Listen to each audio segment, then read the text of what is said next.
I think I'm starting to come across, this might be my confirmation bias, but emergent coordination is kind of like the neutered concept of like the cathedral. And so I bring that up just because I think there's this kind of fear to talk about some of these ideas, especially because they're associated with Yarvin, that like the woke mind virus, I think, has really affected him in terms of just cancellation being feared, being associated with the monarchist. He's been smeared pretty badly. So you all offer a different angle, a different vibe, a different brand. I know you've already been smeared pretty heavily by like Vice and a couple other publications as these elitist eugenicists, and we won't get into that because I know that's all crazy stuff. But I'm curious, like, do you feel like the brand matters for this kind of stuff, for people to adopt it and for it to like counter the mind virus? We get more attention when it attacks us. The public has reached a level of savviness now where we get very little flow of attention from positive articles. It's almost as if the public wants to see what the media is mad at to know what they should be paying attention to. You can look at it like the Russell Brand thing right now, right? Like, Yeah. oh, he must be saying something interesting.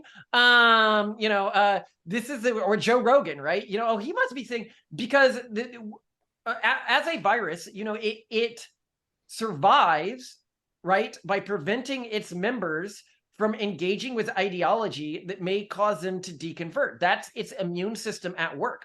When the media starts attacking people, that's the immune system of the mind virus. It's saying, oh no, this idea could threaten my hegemony, right? The key is, and this is something that a lot of people in the space don't do, we really try to actually have almost no genuinely offensive ideas.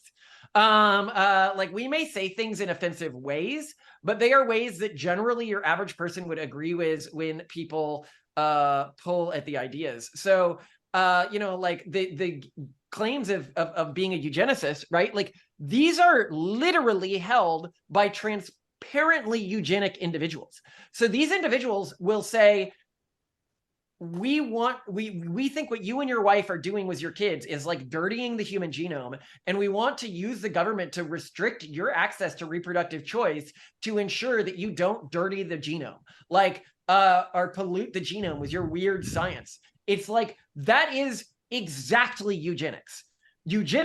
And you can look this up at the definition. I'm sure eventually somebody will edit Wikipedia to change the definition of eugenics because they don't like that they're actually the eugenicists. But it is the belief that some genetics or some genetic practices are good or bad, and that the government or social groups should use their power to limit other people's reproductive choices to ensure that there are more quote unquote good genes in the future. Whereas all that we advocate to is maximum reproductive choice, even if that means that one of those reproductive choices is selecting genetically among your children. It is rich to me, but I mean, you constantly see this within the virus, is they will use a word that is the antithesis. So if they are advocating for eugenic practices, using the government to, prevent pollution of the human genome, then they will say, well, we are attacking you for being a eugenicist.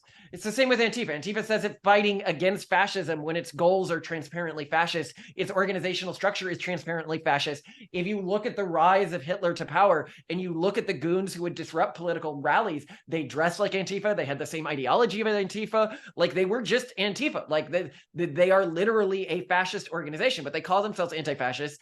And I would say that typically when I'm looking at like these agents of the virus, they're almost exactly the opposite of whatever they call themselves. So if they wanted to, control other people's thoughts, to believe things that are not true, they would say, well, we need to create the truth police that can ensure that the spreaders of misinformation and conspiracy theories can no longer do that. What they mean is, we don't like that other people are telling the truth, and we want to control that information. That is always the way. So just whenever you see something and you think this is an infected organization, flip all the words they're using, and that is exactly what they're doing.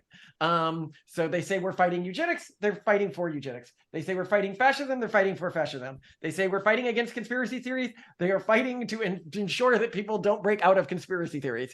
So we see this, we see the immune system at work, and it is fortunately very ineffective, because unlike Yarvin and stuff like that, we have been able to keep our brand really pretty clean. Like we have not been canceled yet. They can't touch our revenue streams in the way that they can touch other people's revenue streams.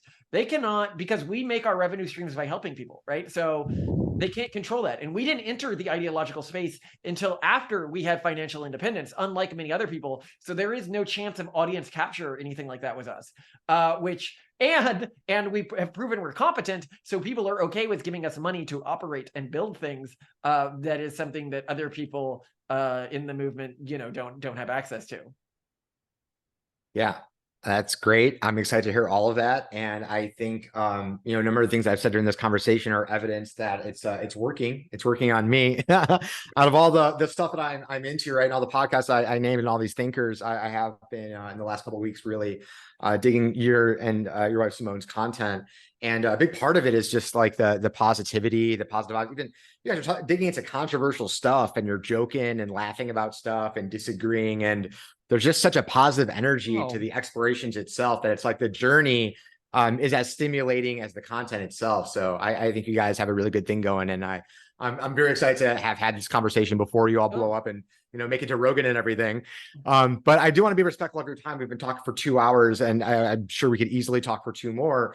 But I guess I want to wrap up with, first I want to pass it to Marcin, who's been a little quiet today. We've been talking fast. Before we pass it to him, I want to say one more thing before I go on a tangent after that is I got to warn, we're going to have a very non-positive episode soon about a fight I got in with Eliezer Yudkowsky at the last meetup. And I'm like, we've got to take a stance against some people finally, which we haven't really done in the podcast yet, as you know. Yeah, I was wondering when you were talking about the AI people, if you're going to name names, and he's the name to name. So I'm actually really happy to hear that that's coming out because I'm on the same page and I could use some better arguments because he is getting out there.